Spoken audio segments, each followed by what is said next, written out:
Hello everyone and welcome back to the UConn Huskies Dynasty. In the last episode, UConn improved to 5-1 on the season with a relatively dominant victory over West Virginia. And in today's episode, we get a second home game in a row versus UCF, one of the two main rivals for UConn in the series. This game's kind of a big deal because if we win it, we unlock the Architect coach ability. And what Architect allows you to do is give a chance for a random skill cap to increase when leveling up. And if you know anything about this offense, you know that the receivers in particular have horrible skill caps. Even one of our top receivers in Jeffrey Ritchie is basically capped out as only a sophomore. Dalton Schmizniak is of course at his caps. Tevin Madu is at his caps. Matthew Deese is very close to his skill caps. David Gastineau still has some route running to improve on, but is also quite close to his caps. And also basically every single one of our tight ends outside of Larry Vital are basically all at their skill caps, and that includes the true freshman Jason Mettenberger, who we just recruited. He can get better as a blocker, but he's basically capped out as a receiver. So getting this Architect skill tree could be absolutely gigantic for the development of these receivers. And it gets even more interesting than that, as Madison Steiner, the #1 player in the country, is visiting during this game, and a loss would be detrimental to our chances of securing him as a commit. And then there's also offensive tackle Raheem Hacker, who's close to committing. He visited with Alabama last week, and he visits with us today. And another thing that I quickly just want to run by you guys is, what are your thoughts on Kareem Ursua becoming a receiver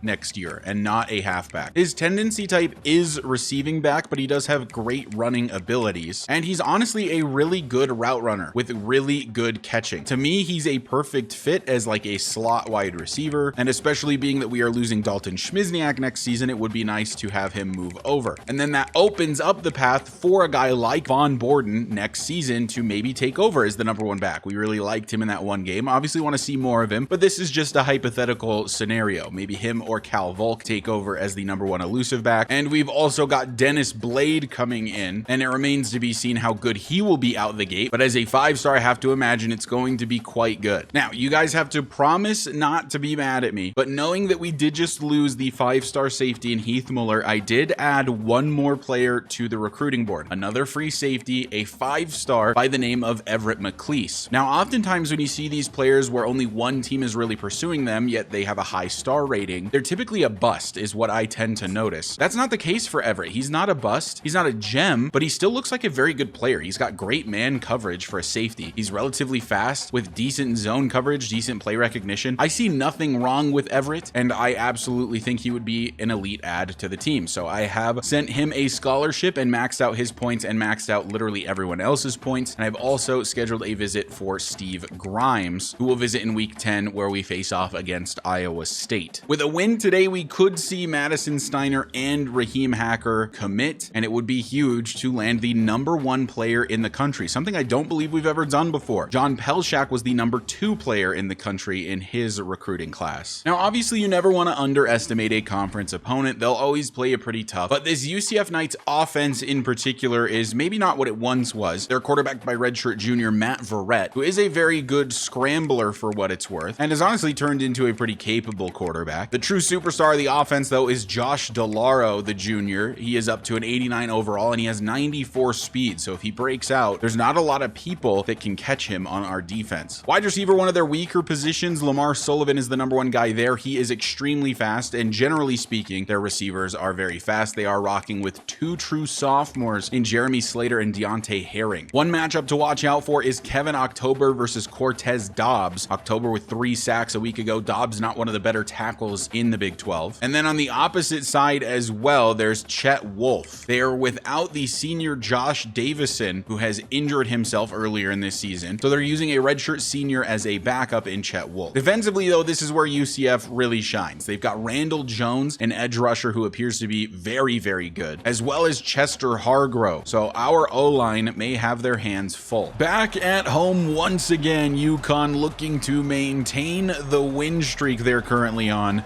as well as stay undefeated in the conference. Today, they face one of the few rivals they have in the UCF Knights. UConn starts with the football today, and hopefully Ursua can stay injury-free. If he doesn't will probably plug in Borden to play some more snaps.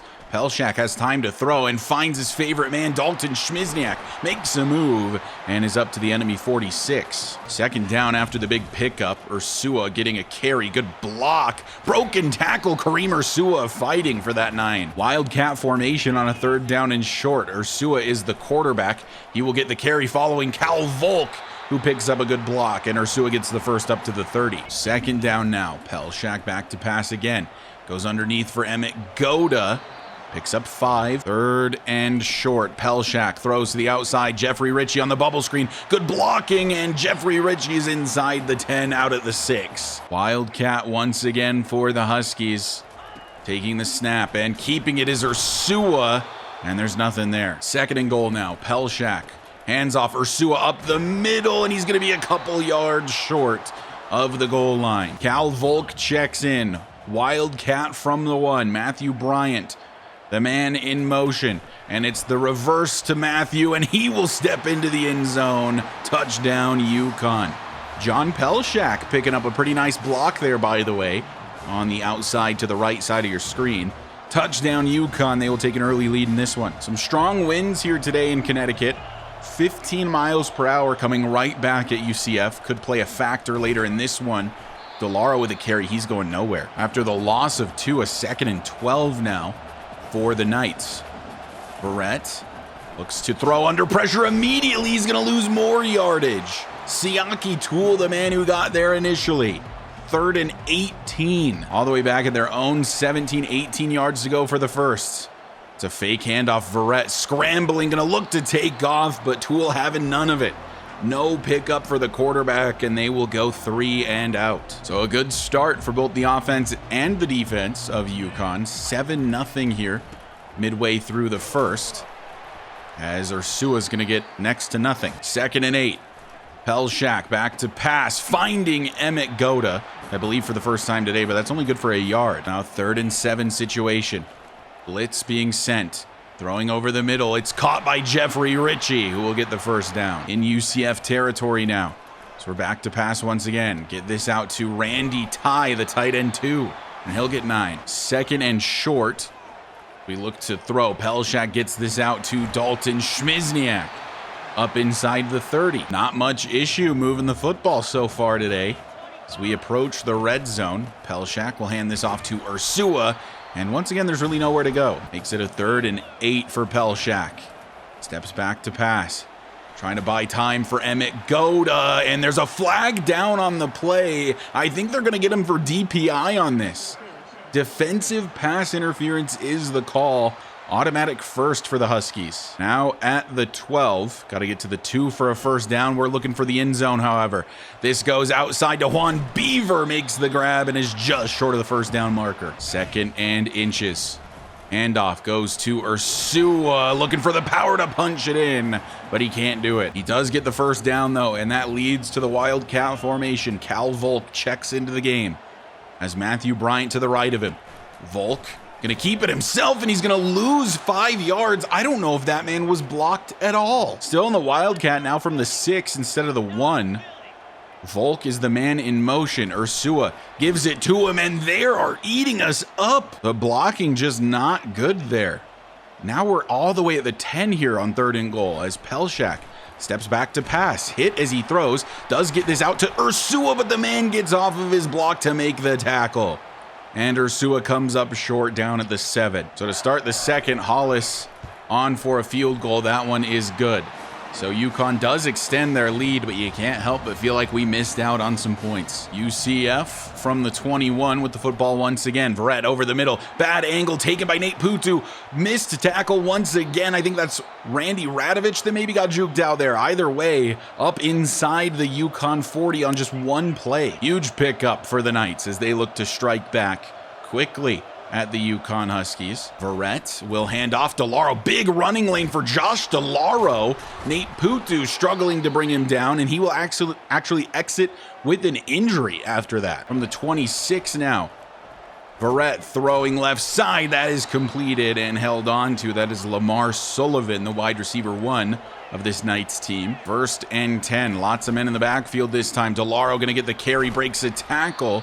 finding 4 yards. Now a 2nd and 6. Verrett throws left side once again. Sullivan with another catch, and they'll credit him with a first. What a quick and painless drive this has been for UCF. Inside the 5 at the 3. And off outside DeLauro, but Kevin October's right there, a loss of 4. From the 7 now. And it's DeLauro again. This time he's got a huge lane, though. Touchdown, UCF. So the defense makes a stand at the goal line on the other side, and now the offense gets that touchdown back. That's a big-time score and stop from UCF, keeping themselves in this one. 1st and 10 Huskies definitely going to be disappointed that they didn't get into the end zone on that last drive. This will get out to Kareem Ursua. Makes a nice juke move to find some extra yardage. 3rd and 4 from the 31. Pelshak looking to throw, looking downfield for Dalton Schmizniak, who has a step on his man. See you later. Dalton Schmizniak into the end zone for 6. Touchdown, UConn. Dalton Schmizniak. I mean, name a guy better off the line in press coverage than he is. I am going to sorely miss him after this senior year of his. 1st and 10 UCF made the last drive look really easy. See if they can do that again. DeLauro going to get a carry. Really good blocking for Josh DeLauro. Bounces this to the left side and has a first down. The run defense struggling so far. And by the way, Parker Sims back into the lineup with Nate Putu injured. As Dennis Colin doesn't fall for the fake, he gets the sack. He is so fast. Just a blur into the backfield. And now it's a 2nd and 18 for the Knights. From their own 31, DeLauro gets sent in motion. Colin goes with him. DeLauro makes the grab, but Colin makes the tackle, a loss of another yard. Dennis Colin is just too good. What an unbelievable few years it has been for the linebackers at UConn. We've become linebacker university, I want to say. As Verrett gonna look to scramble. No, he's not. Dennis Colin on the spy. Wasn't letting him go anywhere. And they will punt it away. 1st and 10, UConn up by 10 in this one. Ursua gets a carry. Once again, not a ton there. On 2nd down, Pelshak goes play action. Looks to throw. Lobs this one up for Goda, who gets both toes down. That's a catch in the NFL even. Solid grab from Emmett Goda. Good throw from Pelshak. And a first down for UConn. Ursua going to get a carry here. Has to cut this back to the middle. Due to the initial pressure, only finds a couple of yards. Run game not working great for Ursua. Might try a switch up here pretty soon. Maybe bring in Cal Volk. But as I say that, Ursua going to get one of his better carries of the day for a first. From the 44, a 1st and 10. Blitz on its way. Pelshak going to go down before he can get it off. 2nd and 15 now. Pelshak back to pass. Emmett Goda is by himself down the field. It's going to be another touchdown for the UConn Huskies on a deep ball. And this time, it's Emmett Goda.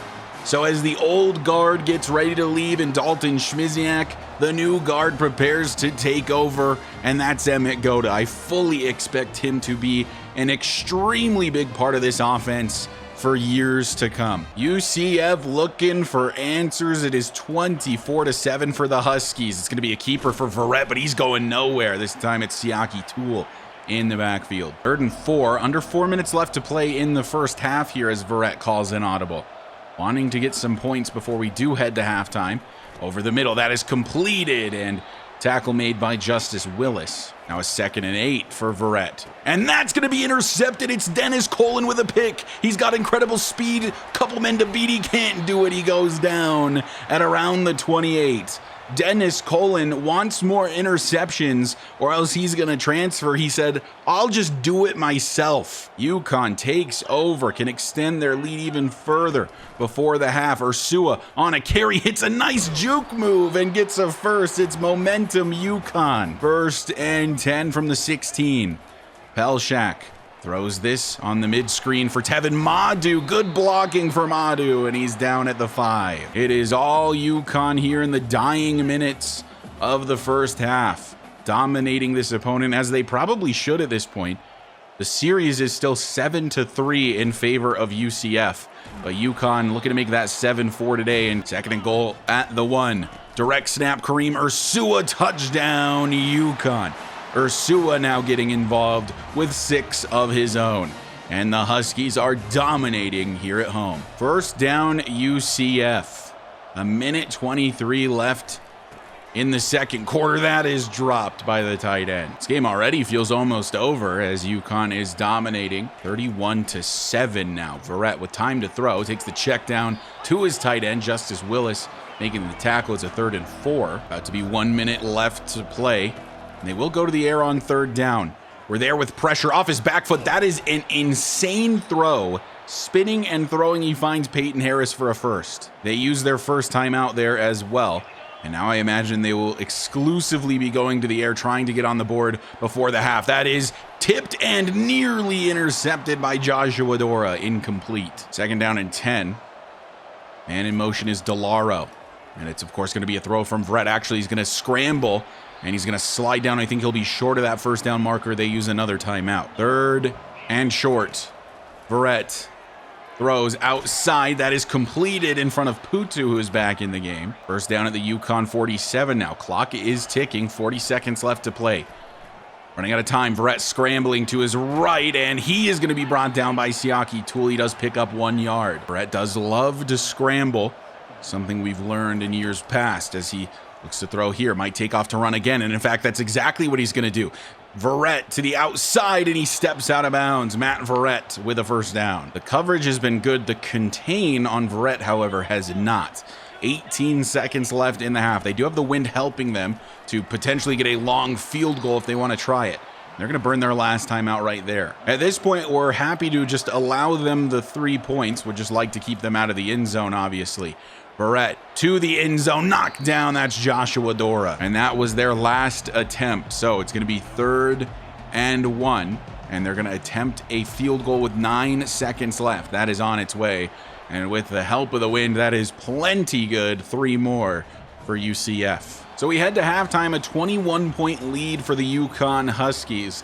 And I think you guys kind of get the point. UConn kind of just dominating this one. I'm going to start super simming. I'll jump us into the action if anything crazy starts to happen. But for the most part, I think UConn is just going to run away with this one. So the CPU did unironically let that get a little bit closer than I would have liked. But 38-24 is the final. UConn only scoring 1 more touchdown in the second half, but still getting away with yet another victory. That is our 5th win in the series, which is interesting considering it told me at the start of the game we had only won 3. Kareem Ursua is the player of the game. He had 27 rush attempts in the sim with 102 yards and 2 touchdowns. Always interesting to look at the player stats after a game where you do some simulating. Pelshak did actually throw an interception in that simulation. On the ground, it was all Ursua. I wish they had used Cal Volk a little bit more. I probably would have. But in the receiving game, it's 5 grabs for 44 for Richie, 5 for 97, and a touchdown for the freshman Emmett Goda. 4 for Ursua, 3 for 102 for Dalton, always getting those deep shots down the field, and 3 catches for Juan Beaver. Defensively, Dennis Colin leads with solo tackles with 9 and appears to also lead in total tackles with 10 alongside Siaki Toole. Toole, however, got the most TFLs with 3, had a number of guys with 1. Kevin October with 3.5 sacks on the day. And then Dennis Colin, of course, with the interception, helping himself stay in UConn. And let's not forget that we did have a visit scheduled with Madison Steiner as well as Raheem Hacker. So both of those guys visiting today. Hopefully we see some commitments from them as we advance the week. And we do get a commitment from Madison Steiner. That is the #1 ranked player in the country. That is the first time we've ever done that. The previous best was John Pelshak, who was the #2 player in the country. Now we have officially gotten a #1 player in Madison Steiner. Our D-line is looking disgusting for years and years to come. Raheem Hacker, a 5-star right tackle, commits as well. Offensive line has never been a strong suit of this team. Hopefully he can help that out. Dennis Colin does win Big 12 Defensive Player of the Week with his 10 tackle, 2 TFL, 1 interception performance. And we have now unlocked the architect archetype. And that is honestly a pretty big deal. We're going to purchase that immediately. And what we want to do is get tier 2 for wide receivers, which is going to cost us 16 because it gives a chance to increase a random skill cap when leveling up. It's not guaranteed, but it will help our receivers and our tight ends who all have horrible skill caps. So as soon as we can get 16 points, that is where we're going to be spending that. In case you needed a reminder as to who Madison Steiner is, 85 power moves, 91 strength, 75 block shedding with 74 speed at 6'5" and nearly 300 pounds. He is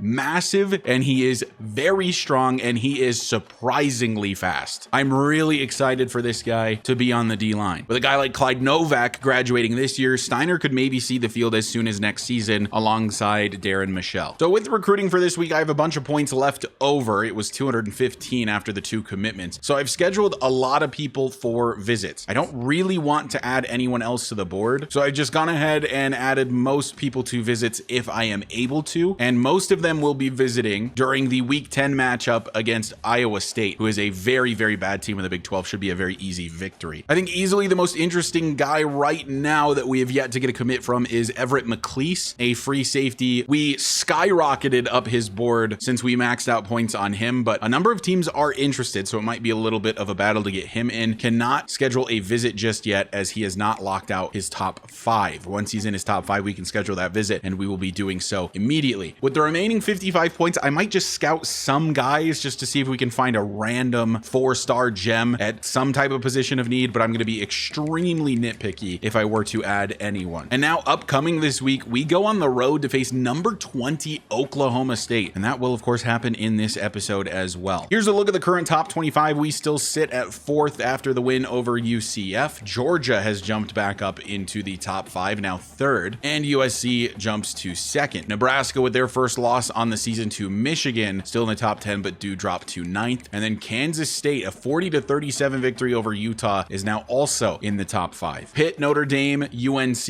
Nebraska, and SMU round out the top 10. I gotta say, it looks like it's been a pretty good move for SMU to head back to the Pac-12. And as we continue to scroll down the list, we do find Oklahoma State, who is 20th now after being not ranked a week ago. And the funny thing is they had a bye week, so for some reason they just got boosted up into the top 20 after doing absolutely nothing. Ohio State with yet another loss. They're 3-3, still somehow in the top 25. And LSU with another loss to Mississippi State this time. They are holding on by a thread. Other teams that are receiving votes, that'd be Tennessee, TCU, NC State, Maryland, Bowling Green, UTEP, and Texas. And if we take a look at the Big 12 standings, it's still more of the same. Us and North Texas, the only remaining undefeateds in the conference. Kansas State 3-1, and then of course Oklahoma State is 2-1. You might recall that this Oklahoma State team actually beat us in the Big 12 championship a few years ago, but to be honest, we just haven't really looked back since. We've just been the better team. They're currently quarterbacked by redshirt junior Ramon Evanson, and they've got a halfback Alpha Higgins who looks really, really good. And then their wide receivers are solid as well. Angelo Harvin, 97 speed, is their top wideout. But to be honest, I'm mostly failing to see how this is an 88 overall team. There's far too many guys that are sub 80 overall. It's definitely a good team, but I'm a little bit surprised they're performing so well this season. And from the looks of it, they just mostly haven't had that tough of a schedule. Liberty is not a great team. Utah State is obviously not great. Tulsa, not great. An FCS squad, bad. Their only loss is to Utah, a team that is underperforming this year, but is consistently a tough out. And then a win over a pretty mid Houston team. So their record and their overall might be kind of scary, but I'm feeling pretty confident heading into this one that we are just the better team. One of these teams beat the other in the Big 12 title game a few seasons ago, and the other one got its revenge by winning the national championship last season. I'm of course speaking of the UConn Huskies,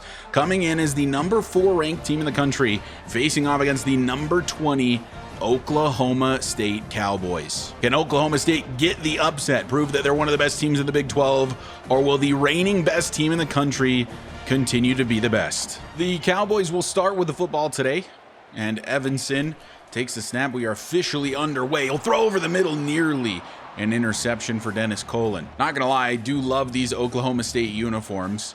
The white, orange, and black just goes really nicely together. Higgins gonna get his first carry of the day, but he meets Joshua Dora, no gain. And by the way, I did not notice it, but in that Super Sim, John Katopino and Randy Radovich both got injured. That's 2 of our top 3 corners now out basically for the remainder of the season. John Katopino could return after 8 weeks, but Randy Radovich is just done. This is a position we already didn't have a ton of depth at, so you might see some safeties shuffle over. And apparently Tevin Madu is a pretty good coverage corner. He's got 75 man and 71 zone with 69 press. That's not bad at all. Could he maybe become a little bit of a two-way player for us? But I think the answer future is staring us in the face. At least for this game, we're going to see the debut of the true freshman Larry Hay. He's going to play as the CB2 alongside Alex Fayyad. I have not been impressed with what I've seen from Ndukwe and Duggan this season. I think Fayyad, especially in the last few weeks, has been quite good. And then Larry Hay, the true freshman, with about the same level of speed, has pretty solid coverage ratings. 3rd and 10 for the Cowboys. Larry Hay should be lined up out wide to the left whenever he's on the field. Evanson with plenty of time. He's going to take off to run. Clyde Novak brings him down. He's going to lose 4 yards on the sack, and Oklahoma State will go 3 and out to start their day. So out comes the UConn offense, looking to dominate the way their defense just did. First play of the day will be a run to the outside for Kareem Ursua. Makes a man miss and is past the 50, out of bounds at the 49. On 2nd down, Pelshak will hand to Ursua, picking up 3 yards to make it a 3rd and 7. Need to get to about the 38. Pelshak back to pass, finds Tevin Madu, gets a block from Schmizniak further down the field. Doesn't make it that far, but does get the first. 2nd and 10 for Pelshak and company. Play action, and runs out of time instantly. The pass blocking was horrendous. 3rd and forever. Got to get inside the 30. Pelshak takes the snap from behind the 50, and he's hit as he throws again. No pass coverage right now from this UConn O-line. And Oklahoma State, it was looking like they were going to give up points. They're going to get away with 0 on the board. Oklahoma State starts from the right hash at their own 11. Higgins in the backfield, fake to him. Evanson scrambling, throwing over the middle, and that is knocked away. That is Alex Fayyad in coverage. So now a 3rd and long for the Cowboys. Evanson fakes the handoff once again. Good block picked up. Evanson out of his own end zone will throw it away to avoid the safety. He looked very panicked back there, and it's another 3 and out for Oklahoma State. 1st and 10 Huskies, starting on the Oklahoma State side of the field this time. Pelshak over the middle finds Dalton Schmizniak for a first. Empty set Pelshak. Ursua will come over in motion, and it's the jet touch pass that goes to Ursua. Needs to make some men miss. He can't do it, and he loses the football at the end, and it's recovered by Oklahoma State. So an error from the running back, and Oklahoma State going to take over again. Both defenses playing very well so far. 1st down, Oklahoma State. Higgins not the man in the backfield. This time it's the power back, Jamari Kovka, and he will get 4 yards. Jamario Kovka. So another chance to force a 3 and out for the UConn Huskies defense. Fake to Higgins again, and down goes Evanson. It's Kevin October. 4th and 11 coming up, and a 3rd straight 3 and out for Oklahoma State. The UConn defense came to play. 1st and 10 Huskies. Offense looking to get it going. Ursua still in the game despite the fumble, but gets nothing here with the blitz. So now a 2nd and 10 as Pelshak will look to throw. Running out of time, he has to throw this away just to not lose yardage. Our tackles are struggling so far today, and now it's 3rd and 10. As Pelshak will step back to throw, looking for Juan Beaver, and he holds on through the huge hit. Shout out Juan Beaver. I don't know how many other guys are holding on to that football. Gives UConn a 1st down. Ursua gets a carry up the middle and gets 5. 2nd down Huskies. Pelshak blitz on its way, but has good blocking. Tevin Madu going to cut this back the other way, nearly breaking away, but goes down at the 45. This Oklahoma State team has been very blitz happy so far today.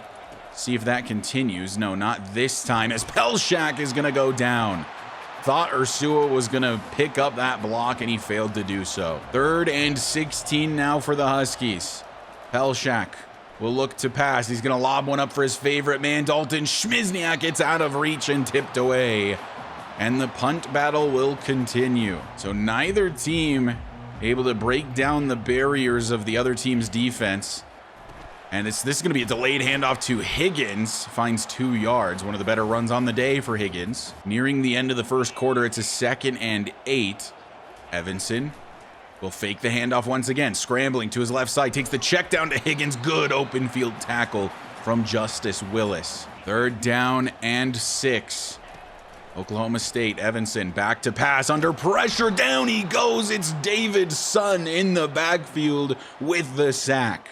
4th and 16. Is that another 3 and out I see for Oklahoma State? So with the pass rush being so good from Oklahoma State today, Might need to look to more of a quick passing game for the Huskies, as Pelshak will find a wide open Dalton Schmizniak, makes one man trip up and goes down at the 27. With all the punting back and forth, at the very least, UConn is winning the field position battle. And to start the second quarter, Cal Volk is going to get a carry, and he's going to go down with an injury. And we are a team lacking depth at running back. Hopefully that's not too serious. Ursua back in the backfield after the injury. Gonna take a quick check down to him, see if he can work any magic. No, only a yard picked up. 3rd and 6. Pelshak back to pass, wants Jeffrey Ritchie over the middle, and he drops it. Turf toe for Cal Volk. He will not return. For some reason, his substitution is listed as Dennis Colin. A drop from Jeffrey Ritchie, and now it's 4th and 6. Gonna have to settle for a field goal attempt. 40-yarder from Hollis is just barely inside that right upright. UConn finally gets on the board. It is 3-0 here in Oklahoma. So now Oklahoma State looking to get on the board also. Defense did manage to hold us to just 3. Evanson throws outside. That is caught for 3 yards. Evanson's been under pressure a lot today. They've been going with a lot of play action. This time it's just a carry for Higgins. He doesn't get very far. Makes it a 3rd down and medium. Looking for their first down on the day. Evanson to the outside. That is completed to his wide receiver. Kevin October is exiting with an injury as Oklahoma State has their first down on the day. In the first quarter, Oklahoma State had a total of negative 13 yards of total offense. They had lost more yards than they had gained. But now they've got a first down, and things seem to be working at least a little bit better for them. With Kevin October out, by the way, that promotes number 97, Isaiah Horner. This, however, is number 91, Adonis Keough, jumping offsides. Just bruised ribs for Kevin October. He will return shortly. This is going to be a fake handoff to Higgins. Under pressure is Evanson. He gets this off to his receiver, and it's a big pickup for Pat Busby. If there's a will, there's a way. And Oklahoma State is moving the football right now. 9.5 left in the first half. Evanson can't even get the RPO off before we're in the backfield. Clyde Novak with the sack. Kevin October back in the game for 3rd and 15 from the 30. And October gets to the quarterback quickly, but it's a screen play for Higgins, and he's tackled by Justice Willis. Oklahoma State gonna look to match that 3 points that we managed to get on our last drive. 8 minutes left in the half. Kick on its way, and that is good. So 3-3, your score about halfway through the second. 1st and 10 Huskies. Von Borden is officially in the game. Ursua playing in the slot right here, and Ursua will get the football. Good block downfield from Jeffrey Ritchie and Dalton Schmizniak. Ursua with a huge pickup up past the 50 into the 45. 2nd and medium. Pelshak steps back to pass. Scrambling, he's going to throw for Dalton Schmizniak, who has to do a little spin move to make the grab, but does so and goes down at the 29. Inside the 30 now. Pelshak to throw. Mid-screen setup for Tevin Madu. Great blocking down the field, and Tevin Madu into the end zone for 6. You can't draw a screenplay up any better. The blocking worked perfectly and just left a wide open lane for Tevin Madu. Touchdown Huskies. They'll take a 7-point lead pending the PAT. Oklahoma State, though, looked good on their last drive. We'll see if they can continue where they left off. Evanson over the middle. It's a drop from his wideout. Busby can't hold on to it. Evanson probably not going to be thrilled about that. Now it's 2nd and 10. Fake handoff. It goes opposite way. Busby still the man who gets the ball. A lot of open space down the field for Busby's past the 40 and down at the 37. That is a huge pickup on the reverse play from Oklahoma State. They're still in the I formation. I wonder if they're just going to run the same play all over again. No, they will change formation now, stacking the right side this time. Higgins will get another carry. Alan Rudock is the man who meets him. Pickup of 5. So on 2nd down, Oklahoma State suddenly finding its offense. And it's going to be another fake. Evanson to throw. That is completed in front of Dennis Colin. Clyde Novak is exiting with an injury. So at the 24 now of 1st and 10. Delayed handoff to Higgins. Makes a move, and now Kevin October's exiting the game once again. Made some changes to the depth chart so that hopefully we see some less injuries. Siaki Toole now playing on the D-line. He's very capable in that spot. That is completed over the middle and up to the 8. So 1st and goal now for the Cowboys if both teams have seem to find their offense. Evanson scrambling right side into the end zone, takes a hit from Joshua Dora, but scores anyway. Oklahoma State matching everything we do. We got a field goal, they got a field goal. We get a touchdown, they get a touchdown. They're keeping this one close. 10-10 now. Oklahoma State versus UConn. As Pelshak back to pass over the middle, finding Dalton Schmizniak.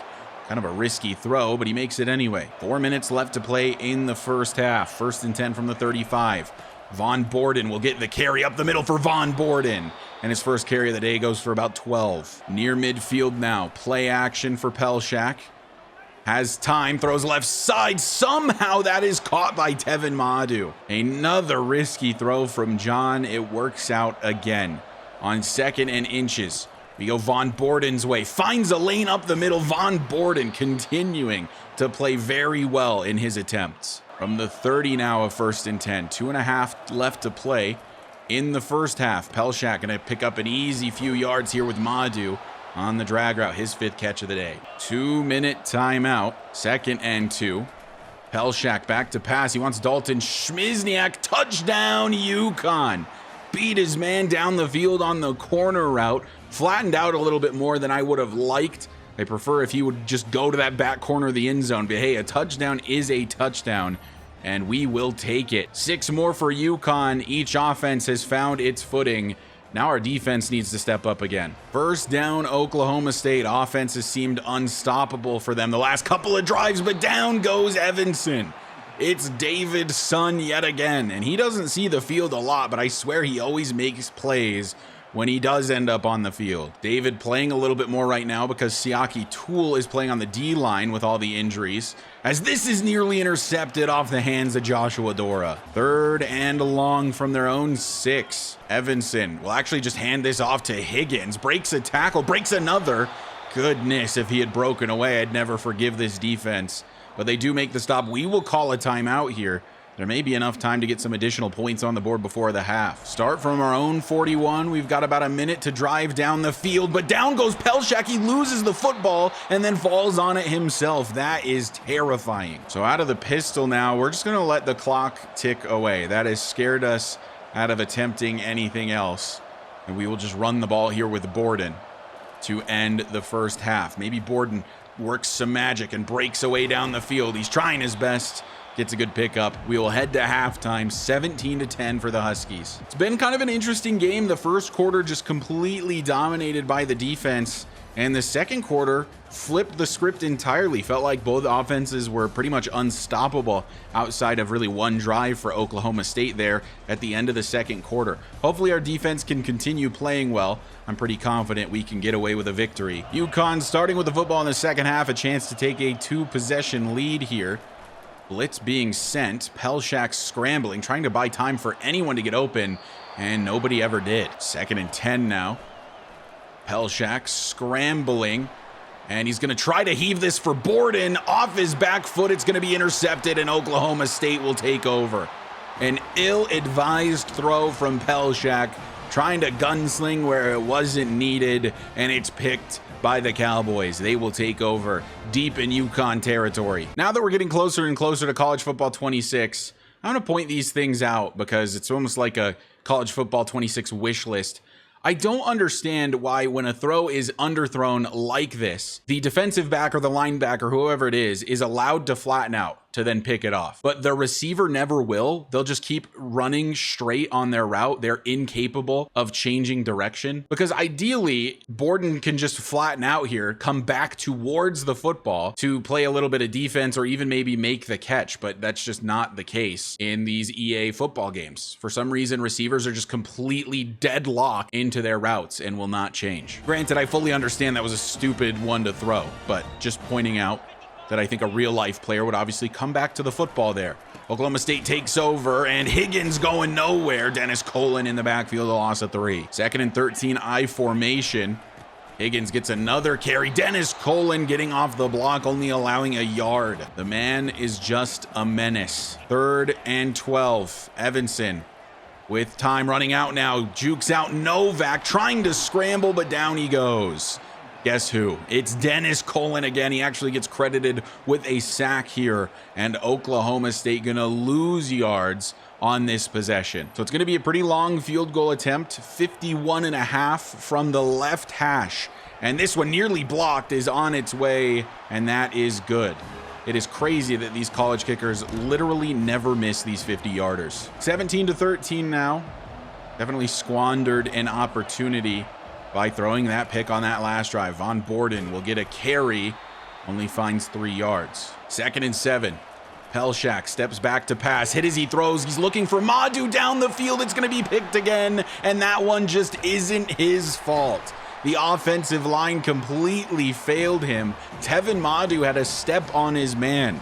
If Pelshak could step into that one, I fully believe that would be a touchdown for Tevin Madu, but he had no time to throw. Just a free blitzer for Oklahoma State. That is what caused it. Coverage was honestly pretty good on everyone except for Madu, who definitely had a step. Pelshak just didn't have the time. So now Oklahoma State back-to-back interceptions, opportunity to take the lead here. Higgins will get a carry, nowhere to go. It's Allen Rudolph. 2nd down Cowboys. Fake handoff, Higgins, and Evanson breaks away, but then goes down, losing even more yards, and it's David's son again. That is his 3rd sack on the day. The man is playing out of his mind. 3rd and a mile for Oklahoma State. Evanson just takes the check down, looking to maybe get back in field goal range. And with the way these kickers are, he might be, but no, they're going to punt it away. Great stand from the UConn defense. Let's see if Pelshak can settle back in after a couple of interceptions, as Borden will get the carry, and he's going to fumble the football. It's recovered by Oklahoma State. There is no way. So many turnovers in this one from UConn. Back-to-back interceptions and then a fumble. So 3 straight possessions with a turnover for the UConn Huskies. You just can't make it up. 1st and 10, Oklahoma State. As we will try to get a stop once again. Higgins nowhere to go. The defense is playing so well. On 2nd and 12, they'll try again. They bring a man in motion. Will they try another trick play? No, it's going to be a keeper for Evanson. This is completed, but it's going to lose 5 more yards. This defense wants the game badly. 3rd and 17 now from the 36. Evanson with time, a good pocket. Going to step up, take off, and slide down at the 29. It's 4th and 10, but they are within field goal range. Very similar kick. Made it from the left hash before, now from the right. Kick is on its way, and it was never in doubt. These kickers just do not miss. Creamer Sua checks back in. 1st and 10 Huskies. Honestly, just looking to hold on to the football this time. Ursua gets 7. 17-16. This one has completely gone off the rails. Ursua will get another carry and a first. 2nd and long now. Pelshak steps back to pass, stepping up, and is going to take off, scrambling for the 1st down. 1st and 10 from our own 47. Ursua gets another carry. A good run here for Kareem Ursua, fighting for extra yardage down at the Oklahoma State 38. 2nd and 7 now. Pelshak looking downfield. He wants Dalton Schmizniak on the corner route, and he's got him. Touchdown, UConn. Dalton Schmizniak off the line again, beats everyone. A great route run by one of the best receivers in UConn Huskies history. It has to be said, probably right up there in the series with Shamar Porter at this point. We love Dalton Schmizniak, and he's got us 6 more points. 24-16. Oklahoma State needs a 2-point conversion and a touchdown to tie this one up. Higgins, his best carry of the day, will go for a 1st down. A 2nd and 2 situation now for Oklahoma State. Evanson fakes the handoff, looks to throw, down he goes. It's Adonis Keough. I don't know if he was touched.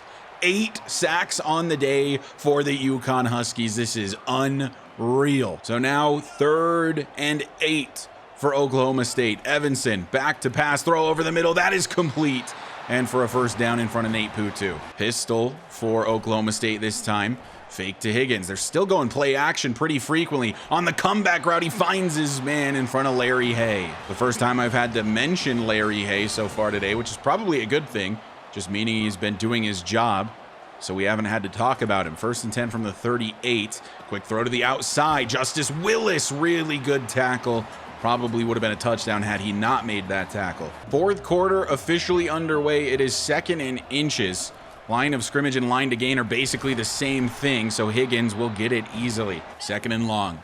Nearing the red zone now. Evanson running out of time. Darren Michelle chasing him down. He'll throw it away. 3rd and 10. And it's going to be a handoff. Higgins, actually, that caught us by surprise, and he makes a move and is inside the 10 down at the 9. Definitely was not expecting a run play there on 3rd and 10, and I guess they were counting on that. 1st and goal from the 9. Higgins still in the backfield, and he will get a delayed handoff. Justice Willis and Joshua Dora are there. They do manage to score. They'll need the 2-point conversion to tie the game up officially. Kavka checks back into the backfield. He gets the carry up the middle. Good blocking, but we make the stand. Novak and David Sun on the tackle. 3rd and goal from the 4. Evanson looking to throw. Running out of time. Intercepted. It's Nate Putu. He's bringing it out of the end zone. What a huge interception from the safety, Nate Putu. In the end zone, he makes the play. Oklahoma State with a turnover of their own. What a stand from the UConn defense. Now with a huge opportunity to take a 2-score lead very late in this one. 9.5 left to play. We just need to start holding on to the football a little bit better, as an Oklahoma State player is injured on this one. Stops the clock from moving. It's now 2nd and 3. Ursua on a carry, bounces it back, and then somehow gets back to the outside as our center Bryce Suttle is injured on this one. Lots of injury timeouts today. Has stopped the clock from moving completely. Ursua, another carry. Nowhere to go. Picks up 2. 2nd and medium now. Blitz being sent. Pelshak throws quickly, finding Jeffrey Ritchie, who is now also going to exit with an injury. 3rd down and 4. The Ritchie injury has promoted David Gastineau onto the field. Pelshak will step back to pass on 3rd down. He's got his favorite man open down the field. Dalton Schmizniak, well played from the safety. Incomplete. Ritchie's injury not serious, but UConn will have to punt it away. 8.5 minutes for Oklahoma State.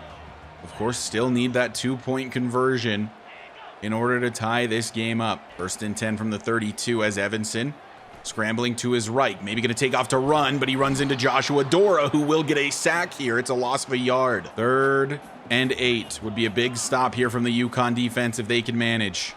Evanson scrambling left side. Clyde Novak needs to prove that he's fast enough, and he is. Clyde Novak chases down Ramon Evanson, and they will punt it away. Athletic play from Clyde. UConn starting from their own 20, looking to put this game away. The injuries, though, have not allowed them to burn much clock. 6 minutes left. 2nd and 4.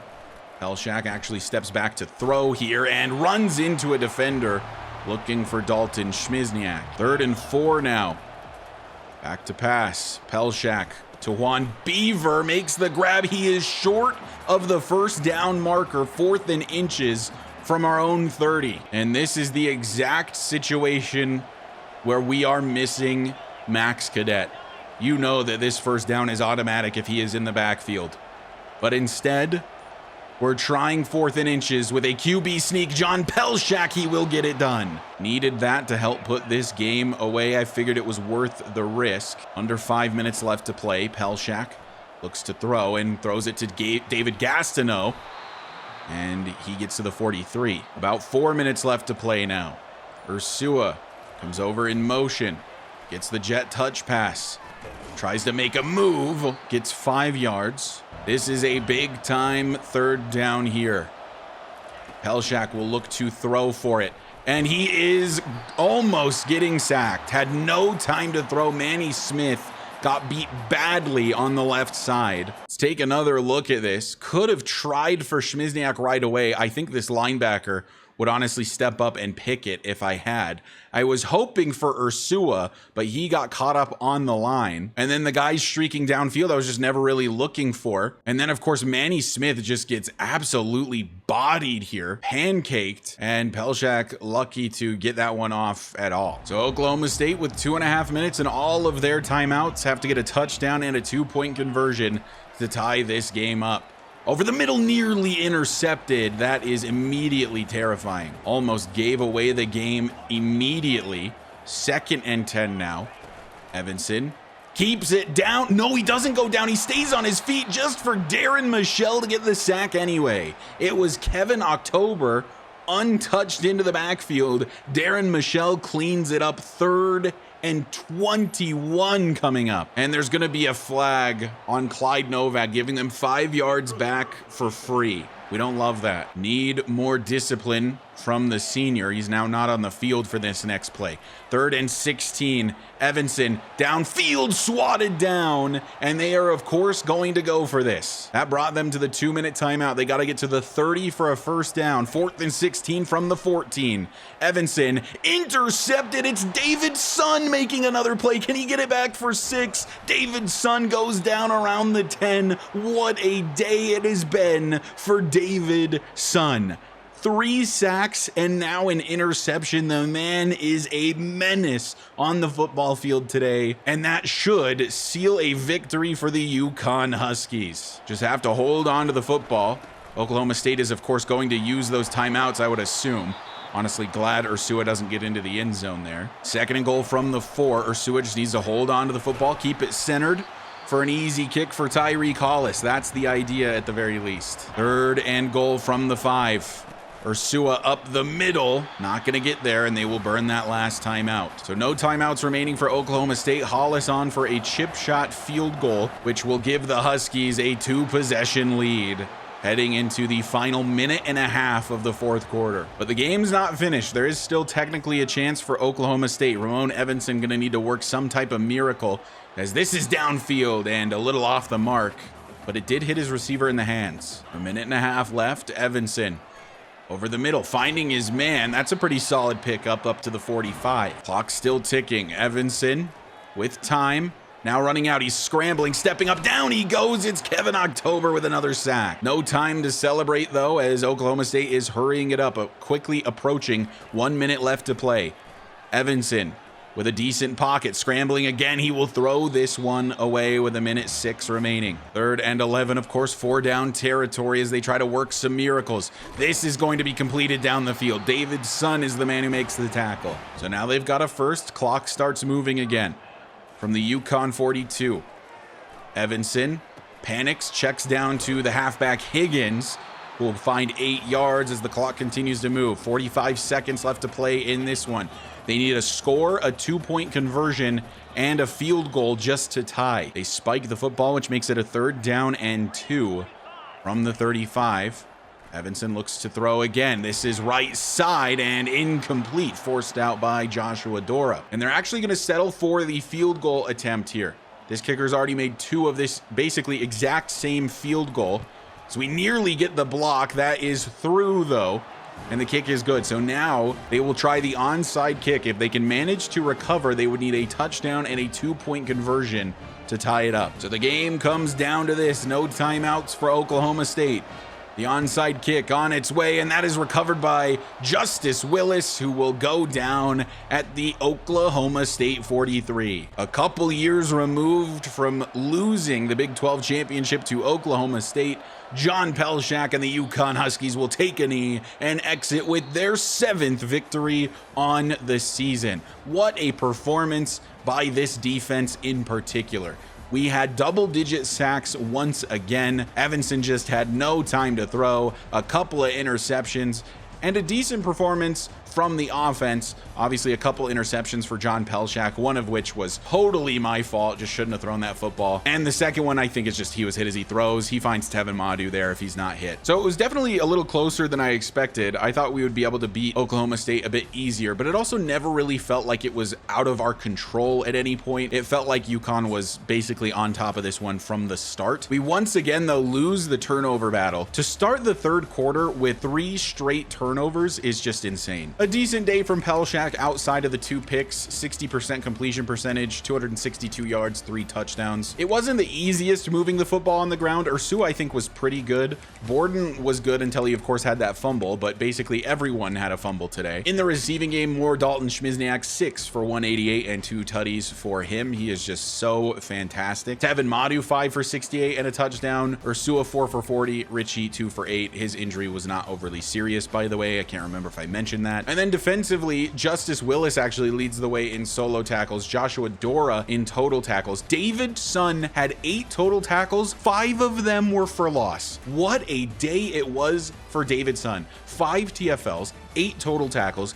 3 sacks, and an interception, which was nearly a pick 6. Just an insane day from the junior. An insane day from the defense in general, honestly. David Sun 3 sacks, Kevin October 3 sacks, Clyde Novak 2, Darren Michelle with 1, Adonis Keel with 1, Dora with 1, and Colin with a half a sack. Hopefully the couple of interceptions we managed to get today help improve Dennis Colin's feelings towards transferring. Another victory under UConn's belt. They are 6-0 in conference on the season, 7-1 in general. The only loss coming to that top 5 ranked Georgia Bulldogs team. A team that I think we would play a little bit closer now if given another opportunity. Let's go ahead and advance the week and see how that shakes up the standings. The risk of transfer for Dennis Colin has gone down slightly. That bar was like totally maxed out before. Now it's more like 75-80%. So there might be a chance that we could talk him into staying. I am still sort of just thinking he is going to declare for the draft. And if he does, I do have the house rule, the same one Mr. Hurricane does, where if they are projected to go round 3 or higher, I will not insist on them transferring. I think it makes the series a lot more interesting when these players do actually elect to leave, because it gives us some challenges defensively. And replacing a guy like Dennis Colin is going to be a huge challenge. David Sun, unsurprisingly, the Big 12 defensive player of the week, and absolutely just played his way into more playing time. And he's also the national